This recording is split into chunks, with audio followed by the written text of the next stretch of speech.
विशाळगडाच्या पायथ्याजवळील गजापूर गावात झालेल्या तोडफोड प्रकरणानंतर उपमुख्यमंत्री अजित पवार यांनी काल भेट दिली आहे। पुण्यातील सर्व कार्यक्रम रद्द करून अजित पवार विशाळगडाच्या पायथ्याशी घटनास्थळी गेले।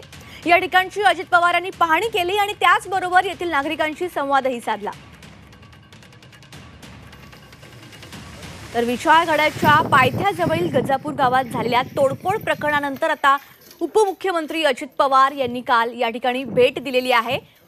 पुण्यातील सर्व कार्यक्रम रद्द करून अजित पवार विशाळगडाच्या पायथ्याशी त्या घटनास्थळी गेले। या ठिकाणची अजित पवारांनी पाहणी केली आणि त्याचबरोबर त्या ठिकाणी उपस्थित असलेल्या नागरिकांशी त्यांनी संवादही साधला।